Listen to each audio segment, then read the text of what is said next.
There were guys in there that Trump passed a lot. By the way, the people in I think we'll close out like the talk of the prison stuff maybe in like 8 minutes or so, because I got plenty more. We'll carry on next week. I don't want to do a whole show of this, but there were guys in there who needed to get out. It was bullshit that they were in there. Everybody's a big Trump fan in there, by the way. Mm-hmm. Black people, white people, everybody loves Trump because Trump is all about getting the federal prison system streamlined. It's like, oh, are you over 60 years old and you've done 75% of your prison sentence? Well, get the fuck out. I think you've learned your lesson and you're barely a threat to us anymore. And so he passed this law that says just that. I may be off by 5% or 5 years up and down on the age and percentage, but it's roughly that. It's like, it might be 66%. If you've done like 2/3, or I think it is. I think it's 2/3 of your sentence, as well as being over 60 or maybe over 65, they're supposed to let you go. He passed that like a year ago. Did a couple good things. Kushner led that. Carry on. The guy right across from me, 66 years old. He's done 75%. He's done like 10 of 12 years or something like that. He's sitting over there. He cannot walk. He has to use a walker. Snow brings him his meals. Snow's a genuinely nice guy. I'll say this one more thing about Snow. Snow doesn't eat in the cafeteria. He goes to the cafeteria and he gets a meal for the old man. And he gives that meal to him. He only gets one meal. And he gives that meal to this old man who can't make it to the cafeteria. And nobody else is going to bring him any food. And then he cooks for himself. And he would offer me food every day. And he's a good cook. He would make breakfast burritos. He would steal eggs out of the kitchen and onions out of the kitchen, and it would be like a tortilla with refried beans, Spam, scrambled eggs, and onions. It was good. It was fucking. It was actually. I mean, it was. I mean, I don't love Spam, but like in prison, it's like hell yeah, give me some more of that. He made me a nacho bowl the last weekend I was there.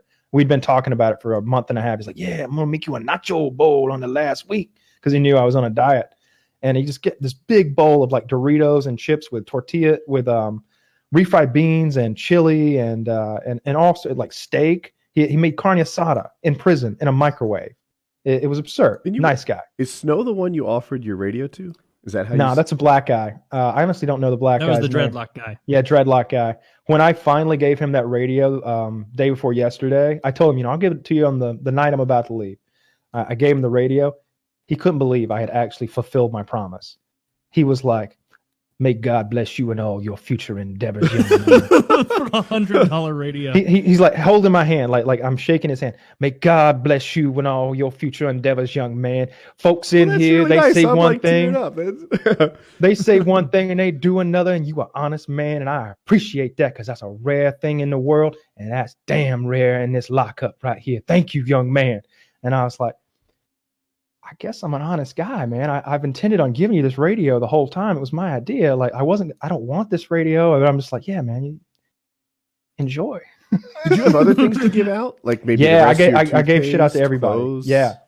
Greg, my cellmate, he got my cup, my reading light, my dishware, my Tupperware, my knives and forks, and my shampoo.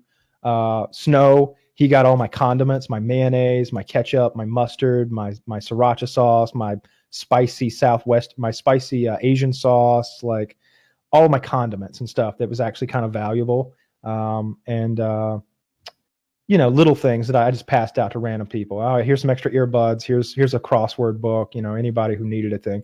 And did you ever go to the commissary with the purpose of buying things to hand out and kind of ingratiate yourself to the population there, where you're like, max for 10 of you, each of you get 5 max? Yeah, no, but I was going to do that on the last day, but it wasn't my dormitory's day to shop, and they wouldn't let me shop. And I was like, I'm leaving tomorrow. Just let me shop. I'll go last. I'll be last in line. He's like, no. I'm like, all right, well, fuck you, you piece of shit. All right, I'll take the money out of your stupid prison system and spend it in a mall somewhere. By the way, I've got this debit card. I'm not going to show you. It's out in the car somewhere. It's hideous. I've got this debit card.